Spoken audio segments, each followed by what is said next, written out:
But in the end, she fell down before she got up again.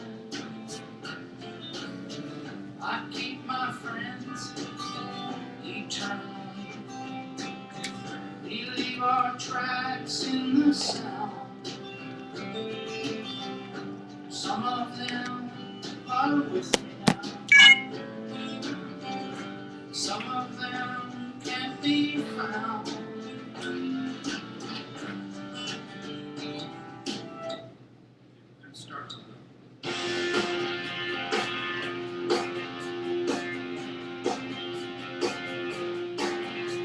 Today's the day our younger son is going off to war, fighting in the age-old battle we sometimes won before. Flags that line on Main Street are blowing in the wind. These must be the flags of freedom flying. Church bells are ringing, the families stand and wait. Some of them are crying, 'cause the soldiers look so brave. Looking straight ahead, like they know just where they're going. That's the flags of freedom flying. Sister has her headphones on. She hears the music blasting. She sees her brother marching by. Their bond is everlasting. Listening to Bob Dylan singing in 1963. Watching the flags of freedom fly.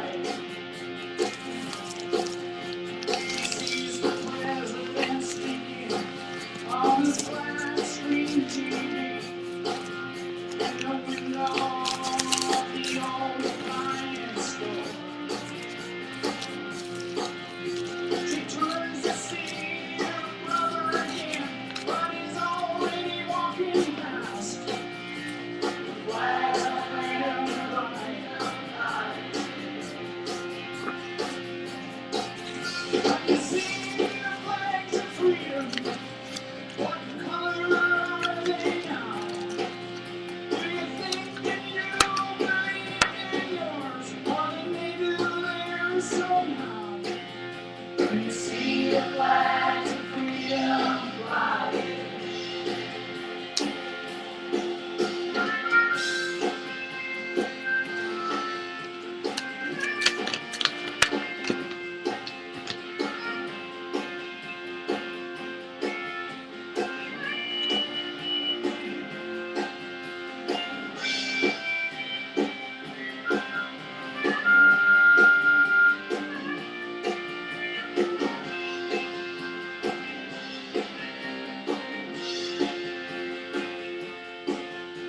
Today's the day our younger son is going off to war, fighting in the age-old battle we sometimes won before.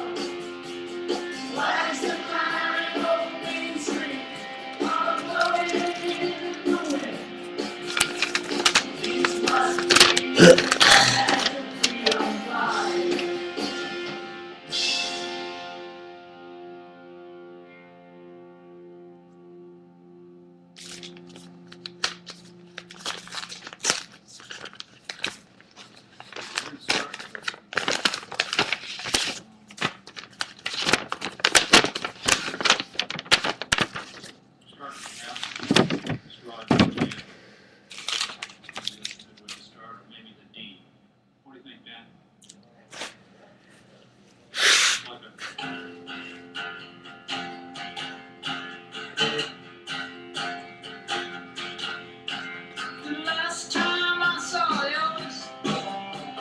Shooting at a color TV.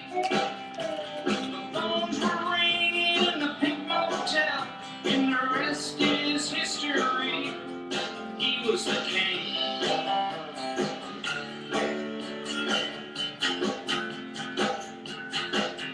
The last time I saw Elvis, he was singing a gospel song. You could tell he had the feeling, and the whole world sang along.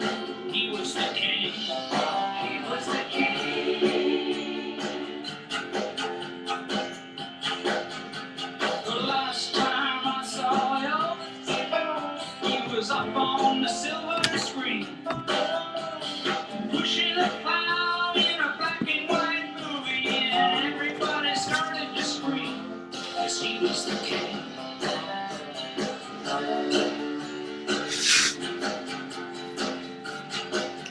The last time I saw Elvis, it was some kind of Vegas dream. Underwear bomb. Spotlights flashed on a silver king, and a blue-haired lady screamed, he was the king.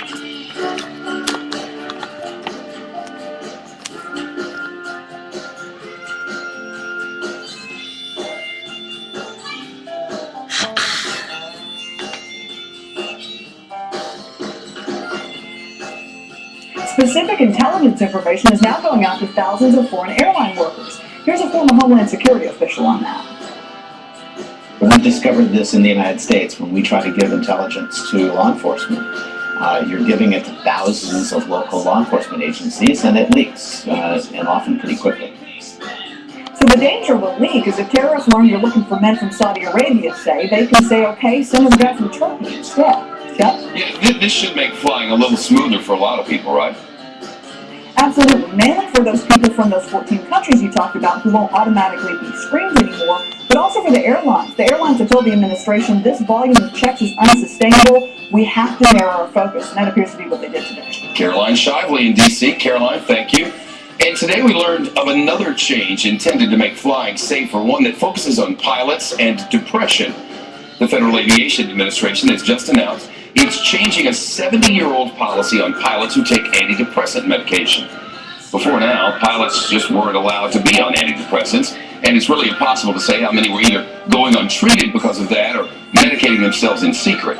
Now the FAA reports pilots will be allowed to take any of the 4 medications you see here: Prozac, Zoloft, Celex, Celexa, and Lexapro.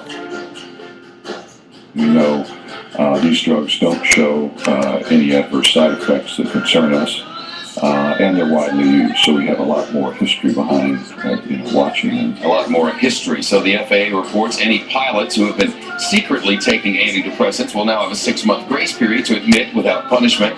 The feds will also only let pilots fly if they've taken those medications for a year without dangerous side effects. On the road to recovery tonight, there are signs we're moving forward and questions about how much ground we're actually gaining. The Labor Department reports employers actually added jobs last month, but the unemployment rate held steady at 9.7%. The reason is it includes people getting back into the job market after giving up for a while. Here are the numbers. Employers creating more than 160,000 new jobs last month. That's the most in 3 years, but fewer than the analysts were predicting. And look at where those jobs are. More than 120,000 at private companies. But close to 50,000 are government census workers. Those are obviously temporary positions paid with tax dollars. In the past year, the difference is even more dramatic. About 97% of the jobs we've lost have been in private companies. More than 2 million positions compared to around 60,000 government jobs. President Obama talking about new numbers today at a town hall meeting on the economy. He says we're beginning to turn the corner, as he put it, but we still have a ways to go. We shouldn't underestimate the difficulties we face as a country or the hardships that confront millions of our fellow citizens, some of your friends, some of your neighbors, some of your relatives. You know are still going through a tough time. 8 million people have lost jobs over the past 2 years. That's a staggering sum. The House Republican leader John Boehner says a near 10% unemployment rate is completely unacceptable, and goes on to say no amount of taxpayer-funded temporary census workers can mask the pummeling America's workers are taking from Washington Democrats' job-killing agenda. The senior White House correspondent Major Garrett is live on the lawn now. The president's own economists admit the job market is still hurting.